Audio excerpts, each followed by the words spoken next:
This is Lanicom of Lanicom Views. Earphones without inserting it in your ear. Ito ang i-unbox natin for today.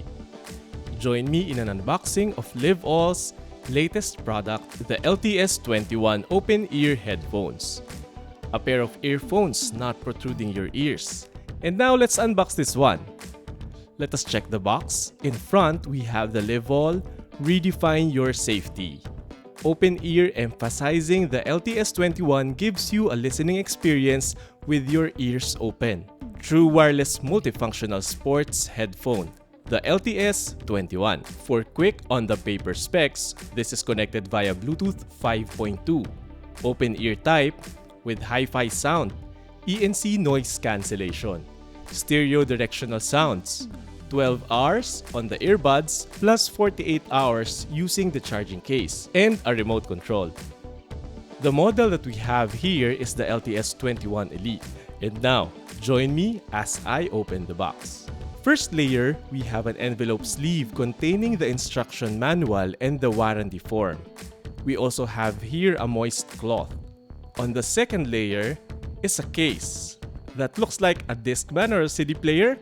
No, unzip this case and we have here the LTS21 charging case. These two are the helmet attachment. On the outer part is the headphone headband. On the net pocket here, we have two extra pairs of adhesive stickers. And now let's dig deeper. We have the USB-A to USB-C charging cable here.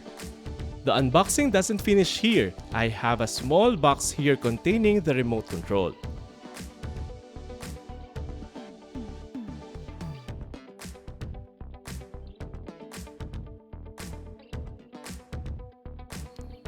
That is it for the contents. Let's set this up.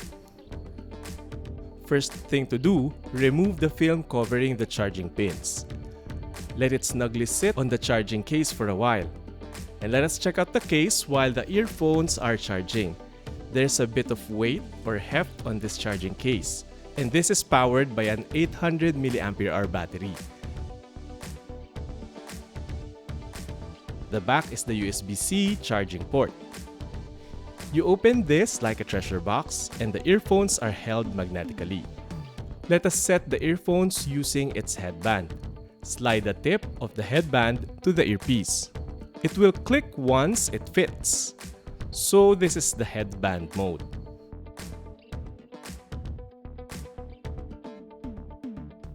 If you are wondering, there are two other attachments where you can use it in helmet mode. Stick this on your helmet using the stickers and attach the earphones on your helmet itself. I have been using it for a while and let me share you some points that I like on this sound set. Plus factor, first is safety.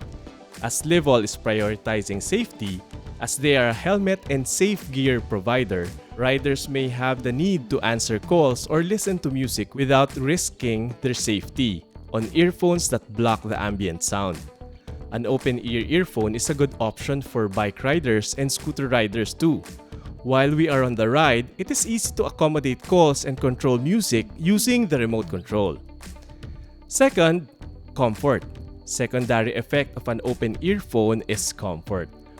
Personally, I do not prefer in-earbuds earphones. It causes discomfort when used for a long period of time, and an open ear is a non-invasive option. Third, the sound and microphone is decent knowing that the speakers are not inside your ear. Hearing this for the first time, I was surprised. I thought the sound would get tinny, but no, it gave clear sound for music and calls. It can also get loud in full volume. So last highlight and the fourth highlight I would like to share to you with the LTS21 is the ease of use.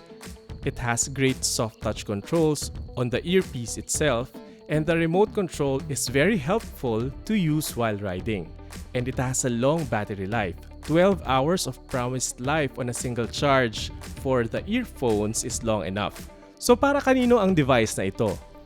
I recommend it to those who do not like earbuds, yung nakapasok sa tenga. An open ear gives more comfort. It is also recommended for bike and motorcycle riders. But always remember, for motorcycle riders' safety, stop on a safe place when making calls.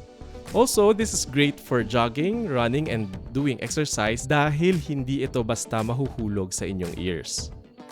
Overall, I recommend Livall LTS21. It surpassed my expectations on a non-protruding open earphones. That is it for our unboxing and a quick review of Livall LTS21.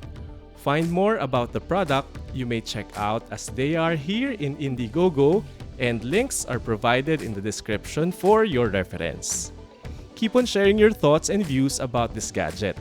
Is an open ear earphones will be helpful and useful to you, or would you prefer this type of earphones? Comment kayo at pag-usapan natin ang inyong mga views and learn from each other. This is Lanicom of Lanicom Views. Hanggang sa muli!